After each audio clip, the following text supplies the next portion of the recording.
So hi everyone, welcome in and thank you for joining. I'm Jamila Malabu and I'm the Innovation and Collaboration Manager here at Q. I think most of us know Anindita, so Anindita, did you want to say a quick hello or you know everyone else in the room? I don't know everyone, I know a couple of people, so like nice to see, but yeah, really nice to see those of you who are Q members, those of you who aren't, as well. So yeah, welcome today. I'm the Innovation and Development Lead, so I work on the lab, so we'll be working really closely with the teams that we fund through this program. Really nice to see you all. Thanks, Anindita. So thanks a lot for coming along this afternoon. We're going to try to keep it to an hour, like promised. So we're just here to achieve three things. So one is really to understand what it is we're focused on. The second bit is just understanding what the lab process is. And then the third bit is really about taking any questions that you might have on the lab process. So I'll try to get through some of the intro stuff so you have enough time for Q&A. If that's okay. And Anindita, we can move to the next.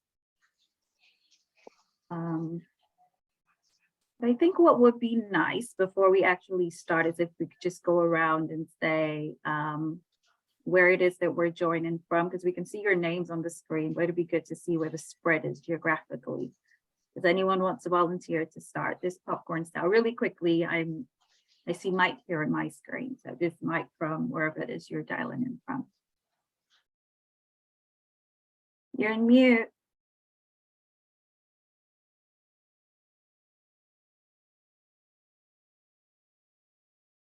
Mike, you're on mute. Sorry about that. I do beg your pardon. That's all right.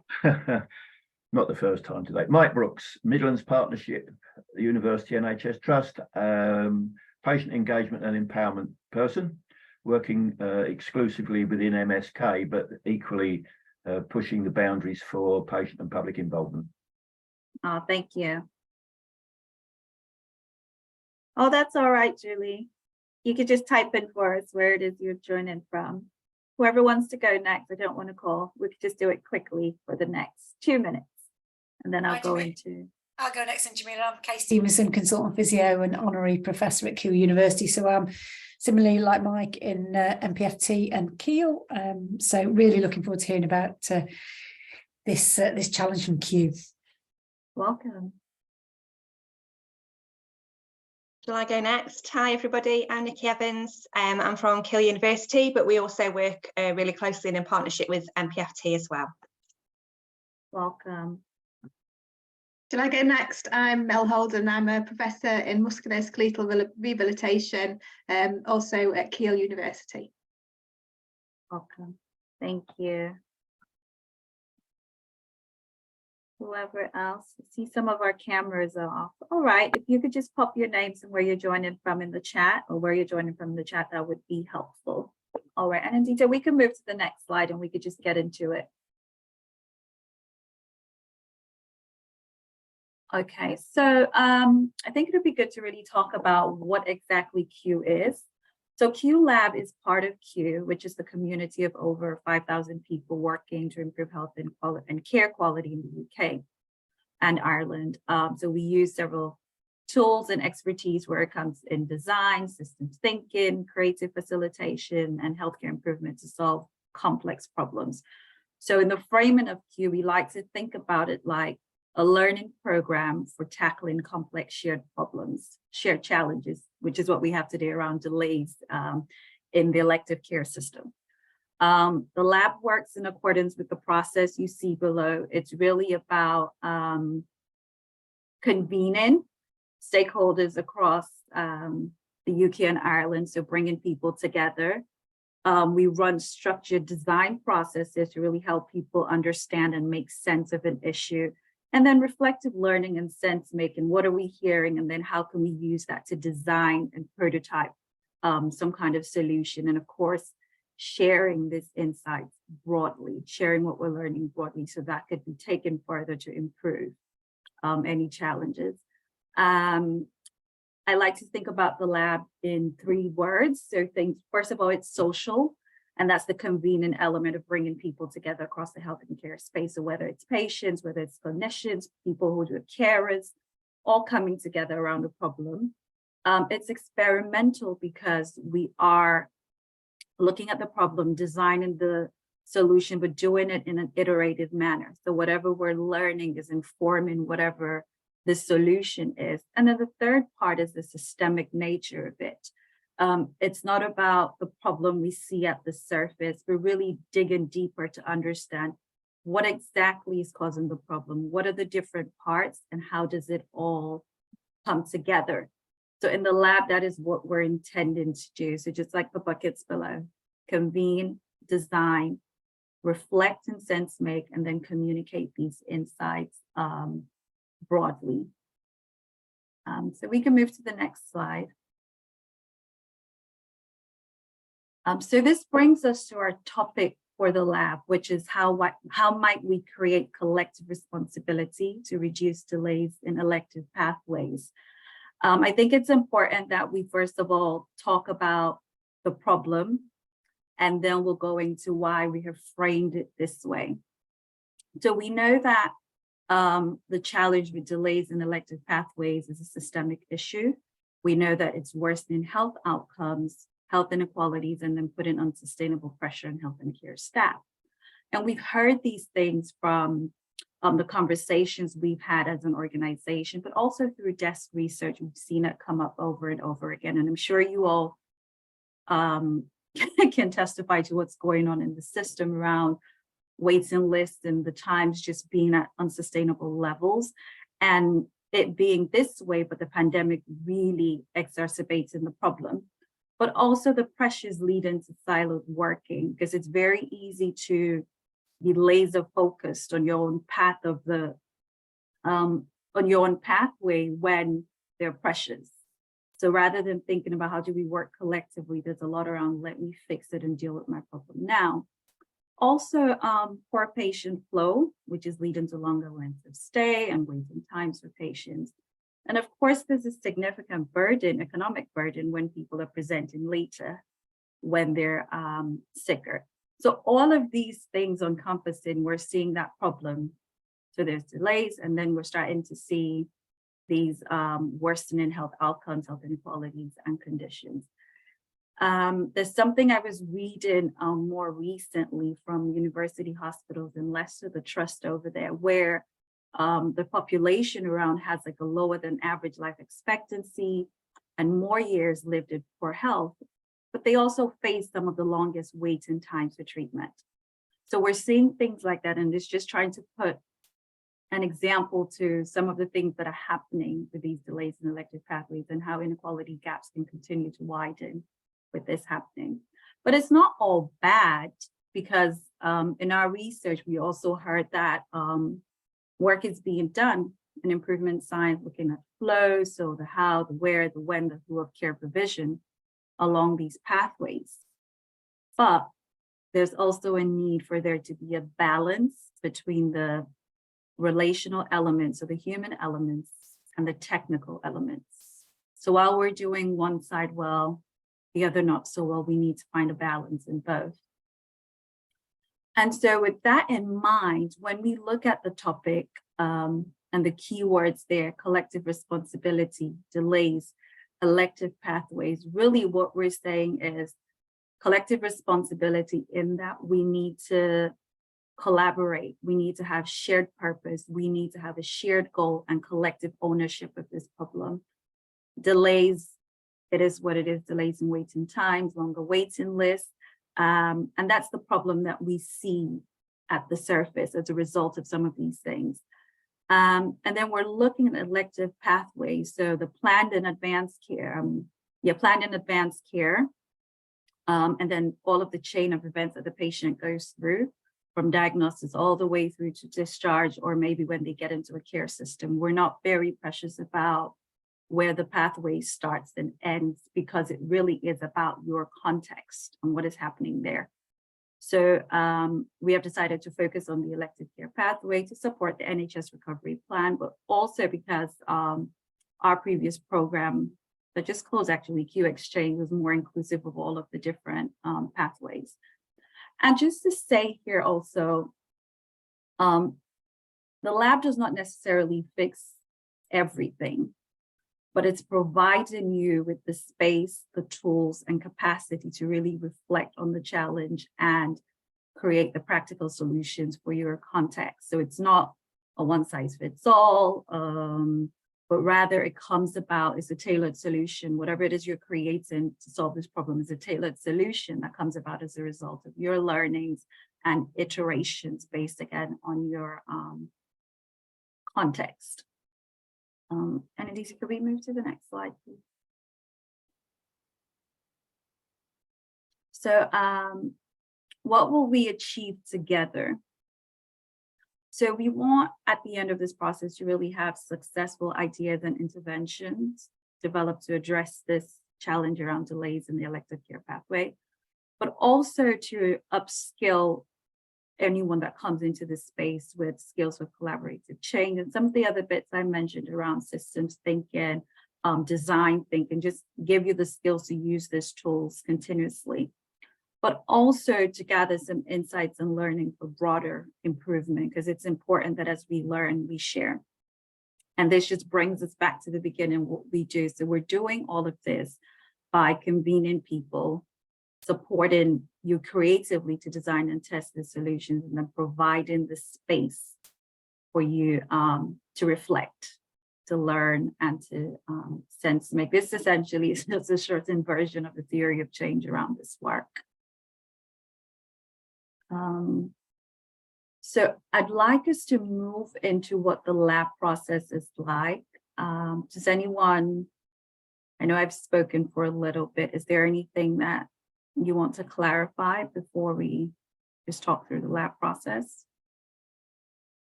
Okay, happy to move forward. So what you're seeing in front of you on the screen is essentially what the lab process looks like. There's a 9-month period, which is the discovery and research phase. And then there's a 12-month period that comes after that. So we work in these phases, and the discovery and ideation phase lasts about 9 months, and it's a combination of workshops and sprint periods where the work actually happens. So you'll see at the top of the chart, I've put in 9 weeks, 6 weeks, 15 and 6 at the end. So during these weeks, that's when a lot of the iteration and designing and testing the solutions are happening, right? And then workshops is where we provide a bit of theory, we do some shared learning together, we do some reflections together as a group. So it's a mixture of group activities and reflection time in the workshops. And for these, for the discovery and ideation phase, it's really open to the teams, the contributors, everyone who joins, while the implementation 12-month period is for test teams only. And Anindita will talk more in detail about the test team. So it's just important to see that over the 9-month period, we're going to have a series of workshops. There will be time for the work to get done. And just flagging that we will be working with 6 to 8 frontline teams between July and March. So that's the timeline for that phase. And the next slide, please. So this is just showing how to be involved in the lab. So I've just mentioned briefly the test team. So the test teams are really at the core of this work, because these are the groups of people that work on design and the design and the intervention from end to end.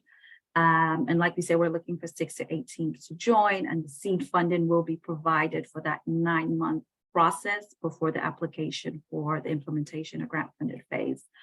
Contributors just want to learn and share the experience and knowledge about the topics, or anyone who's interested and has some expertise to share can join as a contributor. And then the third way of participating is as the co-research, and the co-researcher is actually a contributor, but just with a bit more responsibility, and then a paid stipend for the services. Contributors are assigned to teams and meet at least one time, at least one time a month with the assigned team to gather some insight on the work that's happening during the sprint, and share that back broadly for us as the Q Lab team, but also as for the wider group to really see what is going on and learn from what's happening during that time. It's only a few number of people, 6 to 8, because depending on the number of teams a co-researcher, is attached to the team. And a lot of this you can find in the information packet. So this is just a brief summary so you can see the different ways of joining and what the process looks like. So I don't know if there are any questions at this point. If not, I'll hand over to Anindita to just talk more about becoming a test team. Brilliant. I will. I've just stopped for a second just in case people have any questions to put in the chat based on what Jamila's shared so far. And feel free to put any questions in the chat about what I'm about to share. So I'm just about to go in a bit more detail about the application process for teams and sort of key dates coming up in the next few weeks. But yeah, very happy to kind of answer any questions and be contacted afterwards as well. So let me go back to sharing my screen.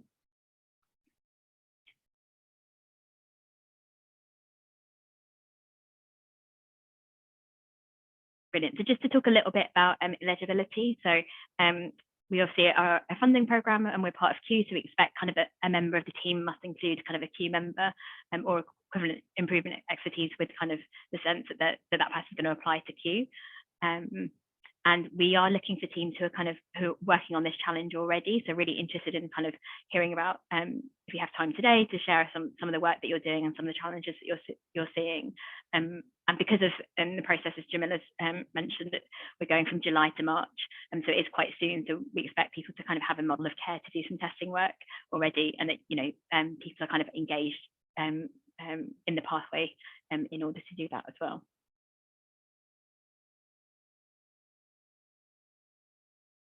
I'm going to talk a bit about the application guidance we have and the process.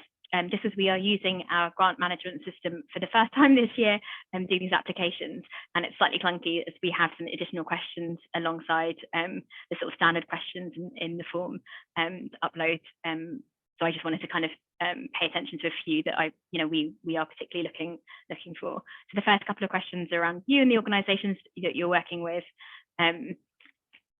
The third question is a standard one around the stakeholders involved in your work. That's not something that we're particularly thinking that you need to have a very developed thinking about. If you are already working with stakeholders in your organisation, that's fantastic. Do note them down, but that isn't something that we need a lot of information about. We're more interested in the kind of the team that you have that you'll bring together through the lab, either in your organisation or a range of organisations to come together. So feel free to skip that question if that doesn't quite apply to where you are. We're looking for, I guess, interested in why you should work through the lab, as Jamila's kind of talked through. It's a structured design process, so it's slightly different to kind of other funding programs that you may have been taking part of, or kind of wider Health Foundation programs as well, that we work with you quite closely in the first 9 months. So really interested in kind of what you hope to get out of that and what you hope to achieve, in particular. The next question that I've read out is how you think you're going to meet the requirements. So I guess we're really interested in hearing what challenges that you are already seeing in your experience and kind of the data that you have around that and the evidence that you have. Some of that might be anecdotal, that's absolutely fine. So just interested in kind of where you are with your evidence and insight gathering process. And it feels like the question that we have for the lab this year is it's obviously about how we reduce pathways, but how we do that collaboratively. So I guess that part of and that's a bit of a process question. So really interested in hearing on how you are working with others in your organisation or beyond to address the challenge and like what you're learning about that so far. So particularly interested in that. In terms of the funding requests, we are funding up to £35,000. We are holding in-person events, so do include travel to events within that. We expect that most of that is likely to be backfill, and sort of the Health Foundation guidance on what funding can be spent is available in the application guidance as well. And lastly, there is a standard question around diversity inclusion. We widen that to think about equity, diversity, inclusion. Just kind of some of the framing that Jamila shared at the beginning is that we know that there's a real impact on health inequality. So we're really interested in taking an health an equity lens in this work. some of you might already be doing that, some of you might not be. So interested for those of you that are to kind of describe in this question what you are doing, and if you're not, interested in thinking about how you know, what questions you'd like to specifically explore through the lab to make sure that you are taking that lens with us. And then just the 3 additional questions alongside that we'd like you to answer that you can upload in a Word document. How this fits alongside your organisational priorities. So we know obviously this is a massive issue, but I think we see this question to think about how you'll sustain the work, you know, alongside the day jobs that you will have, and have buy-in from your organisation as the work develops and sort of goes, hopefully, fingers crossed, beyond the lab as well. So how are you thinking about how this fits alongside kind of existing strategies or national, regional, national strategies as well in the work you're doing. What you hope to learn during the work, I guess, again, compared to other funding programs, there is a real focus on sharing your learning throughout the process, and that is can cause discomfort without kind of, you know, as you kind of work out loud. So we'll be obviously supporting kind of thinking about how you do that. So we'll be really interested in shaping, I guess, some of the program and the workshop alongside your learning needs. So kind of the more that we know about what you're looking for, the more we can do that for you. And also alongside that, just a flag that we are planning to provide design coaching from the lab team and others to kind of guide you through that. So thinking about, I guess, how you're bringing something like your openness, curiosity, and sort of your time means that we can make the most of the program together. An important one is the details of the team carrying out the work. So we've named in the application guidance kind of the roles that we think that a project team should have. Like these can be combined depending on the time people have, but yeah, I'm really keen to make sure that you have the right expertise in order to kind of take on the work quite quickly. Recognize that we ask for someone with lived experience, someone who uses the service or model of care to be part of the team. If you don't have anyone in mind, I guess we would like to see how you're kind of engaging with people, either the pathway itself, potential patients who use the pathway, or voluntary sector organisation, to think about how you bring that into your work. But that is slightly less essential at the beginning, but we will expect you to have some of that as you go into the research phase.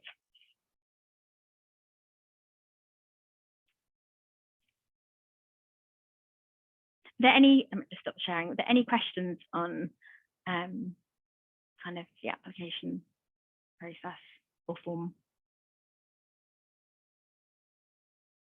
Have you got a question, Kay? I can't answer. I was like, are you smiling? Because I can see you. Brilliant.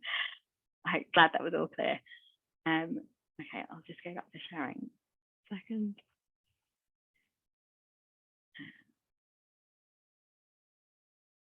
And just to hopefully bring to life a little bit about what happens when, and provide a little bit more detail to what Jamila's already shared. This slide essentially just shows you what we expect to be doing during kind of the phases of work.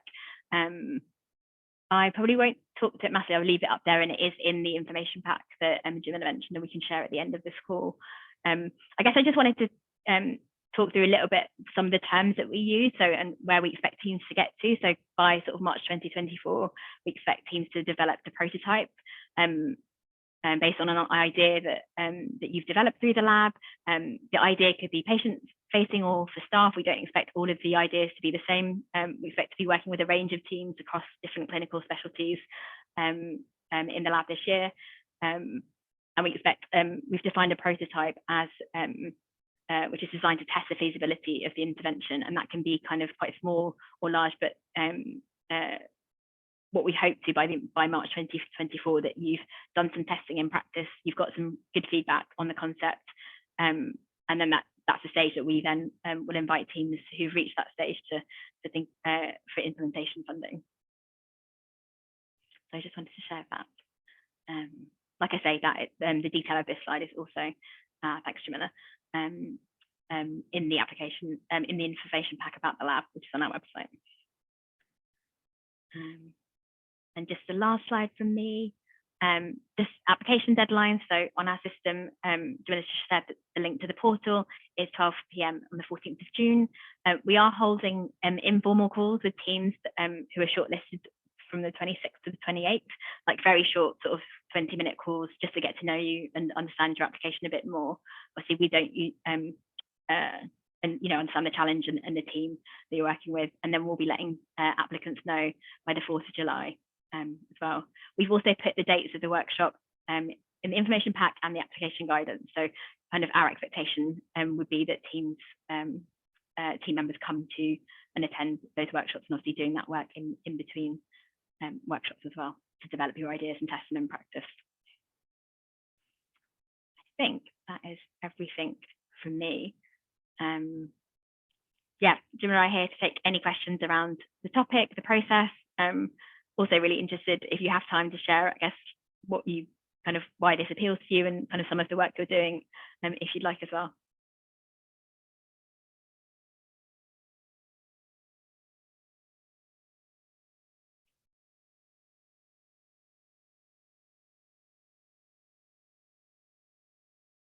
Okay. Hi, Anita. Nice to see everyone on the call. Yeah, so this is it's so exciting and so timely, really. And I think having experience of QLab support before, honestly, the process is brilliant in terms of the support we get from you as a team, to kind of develop ideas and test ideas and bring expertise in where we might not have it. It has been brilliant, and when we've experienced this before. I guess for us locally, we recognise that we've got huge pressures on waiting times for people, especially waiting for hip and knee surgery. We've got some sense of from some work undertaken by Versus Arthritis, what people want while they're on waiting lists.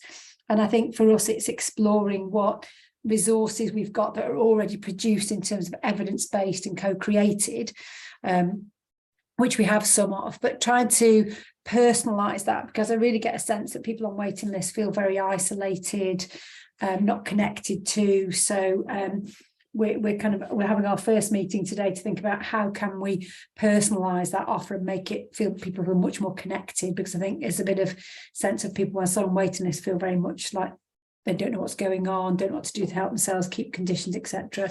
So we've got our first meeting later on today to try and draw some of that together to say, what could we test? What could we do to kind of think about some of those key issues for people? And do we really know what people on waiting lists from a different range of backgrounds, what people really, really want and need? That's really helpful. Okay, I think we found some of that, Jamila, didn't we, when we were looking, we were thinking about patients waiting well, like what does waiting well look like? And there's definitely some work, I think, in Wales, that I'm going to connect you to as well, Kay, after this call, that who they've done nationally. I think they've done some work on how they're, I'm looking at you, Jamila, I know less about it. Yeah, I've also seen with Q Exchange that just finished, I think there were a couple of projects to around waiting well or helping patients to wait well. I think that's how they framed it. Can definitely connect you. Sounds exciting. There's an opportunity there. So.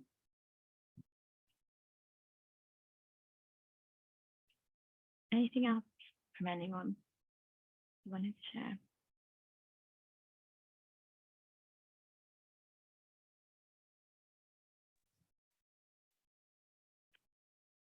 Hi, Martin.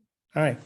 I work in Ipswich, but I've recently, only about to take on lead for elective care transformation, clinical lead for elective care transformation, and I think our elective waiting times are pretty bad because we've got the intensive support team coming in sometime soon. So it's going to be a massive challenge. And I suppose I'm a little bit afraid because I don't really know where to start. You're talking about having an idea. I've got lots of ideas about how things could be better.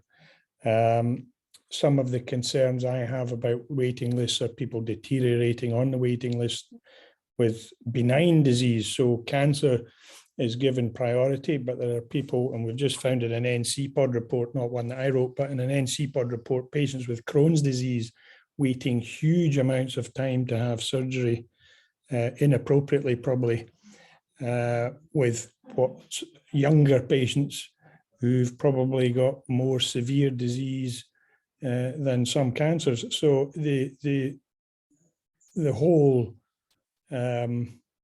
waiting list problem is now creating problems for people with benign conditions where they're getting poor care. The other area I'm interested in is access for people with learning disabilities, where I think the people that don't have a voice also aren't getting shunted up waiting. You know, they're probably, I suspect, getting disadvantaged on waiting lists or waiting for appointments or whatever treatment it may be. So I don't know if I've got any answers. I'm quite afraid, but I would be keen to try and get involved in something. But at the moment, I don't really know what my team is. I'm about to find out.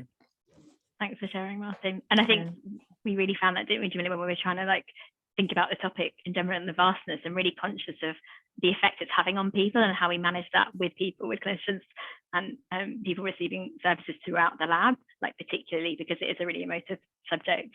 And, you know, there's a lot we can't see in that. And to just your point, Martin, around the ideation, you know, come to us with sort of, you're seeing the challenge. So what you've described is that you have some aspects of the challenge that you would like to work on.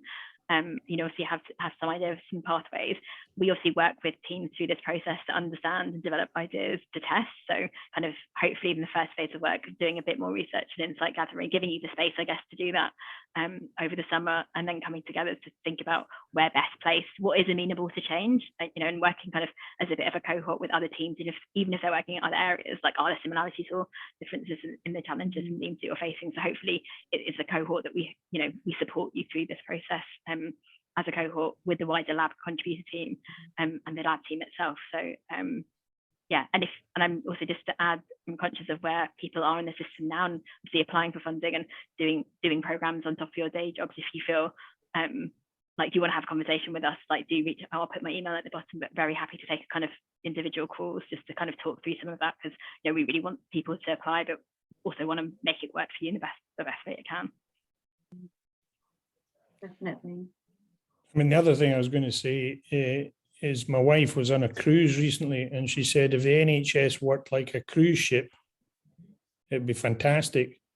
So the organisation of the processes on a cruise ship were phenomenal. There was no wastage, no queuing. Everything that needed to happen happened at the right time. She's also a doctor, and the problem we have with the NHS is huge amounts of redundancy of processes which aren't slick for patients, and that some of those things could reduce the problem.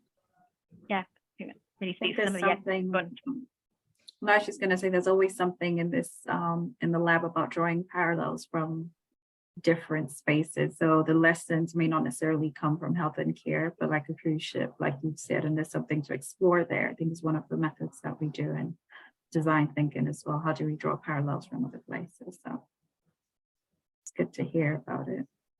I think Melanie, you had a Yeah, sorry, I struggle with Zoom as well.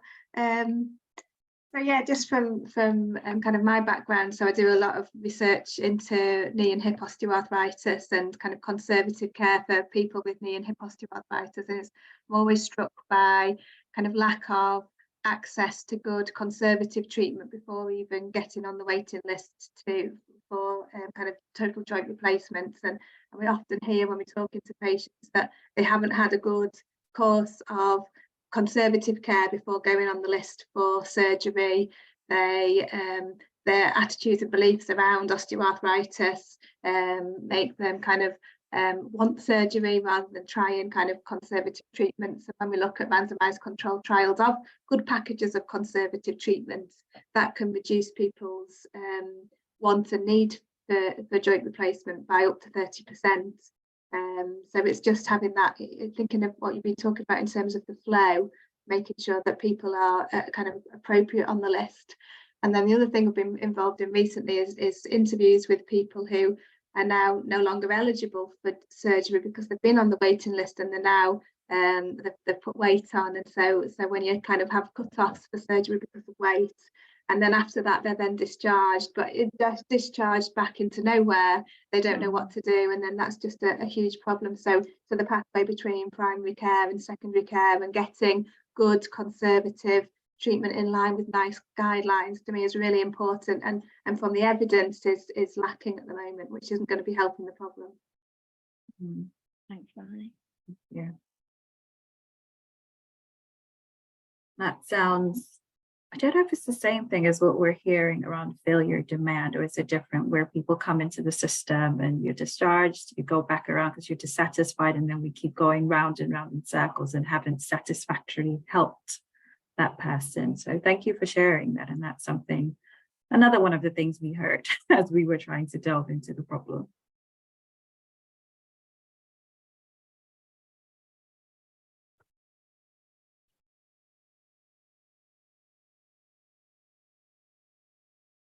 There isn't. Oh, okay. One of the other Things that we're trying in our system as well is for the first time to try and look at where the value lies for people across health services. So we've been looking to explore all the interventions that are offered for people with low back pain, and then we're going to work on people over the age of 45 with knee pain. So can we start to get an understanding of where, in terms of quality adjusted life years, so that sort of personal population health, where does that value best lie for people, so that we can then start to, is it possible to, as a system, try to mobilize resources to different places and then across the pathway. And when I mean resources, that's not just money, that's could be staff, it could be estates, it could be patients as a resource. So that's a piece of learning that we're testing that process out as we speak. So I think that would play very well into, you know, this offer into what we can learn from this process and how we build that into offering value for populations, recognizing that most people in our communities want good quality of life. They want to kind of move better, have more independence, you know, and some of the things that we measure aren't necessarily what's important. So, you know, kind of measurement of discharge at first appointment, for example, which is a potentially key metric in some arenas, might not be, you know, the most important thing that we measure for our populations and for people. That's really helpful to hear as well. So, and I think that's the part about things being like tailored and very context specific. It's like you said, we're measuring these things, but what does it really mean as we try to make sure people are getting the best care that they need? What does data first that means nothing to a patient? But I'm keen to hear about that, because I think I'm one of the people on that list with low back pain. So yeah.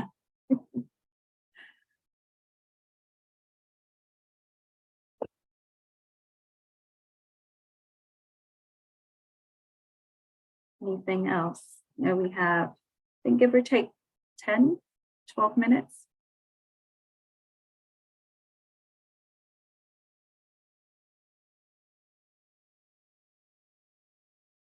And Aditya, you want me to pop our emails in the chat as well? I would just, yeah. Can't tell. Okay, you've got two things up. I can't tell you in your hand. It's only one Question question. honest. So Nikki would tell me off if I didn't kind of ask the question around the sort of funding. So yeah. If I can understand it, so there's 35k for bidding for in this first part of the process.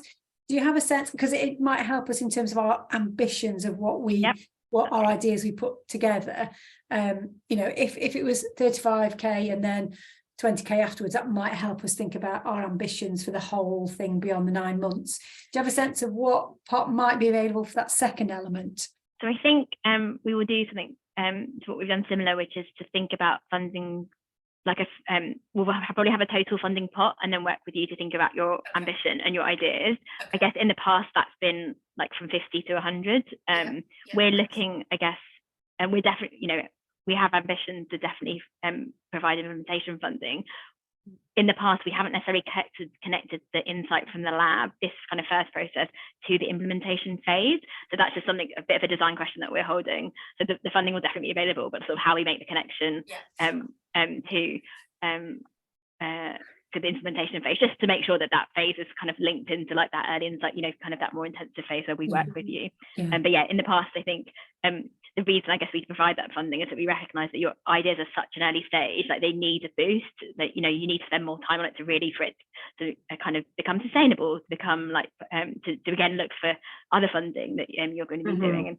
And just recognising, I think we're in the implementation phase for our last lab, which is on remote monitoring at the moment, and you know, really hearing from those teams that you know, funding sources are hard. So just, you know, that's something that we also mind in terms of how we can support you to hopefully have the space to do some of this, like this work, where you can sit back, you know, you are supported hopefully by us and others to explore. So you know, we hope that would continue into the implementation phase. That's lovely. Thanks, Andy. Just gives us a sense of what our ambition might be. So thank you. Yeah. Brilliant. Our emails are in the chat, so maybe if there's not anything else, yeah, do reach out to us. And if you, yeah, go Melanie.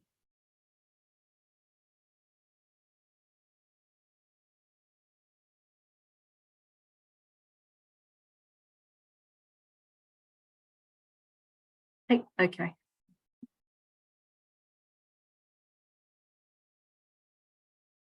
Melanie, you had a question, or it's just your hand up from?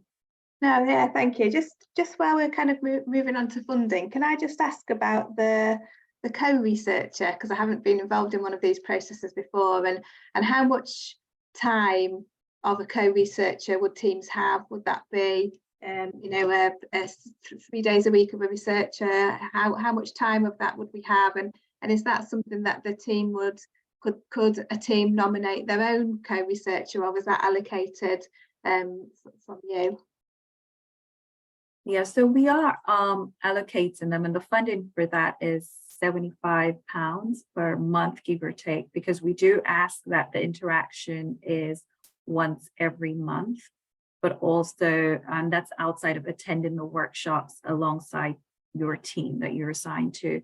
And we're assigning really based on geography, because I think that's the highest criteria for us, because we want the team to be able to connect physically if possible. So if we do get people in the same region, we will do that assignment that way. If not, we look at the other criteria set. And like I said earlier, it's really just a more involved version of the contributor. Yeah.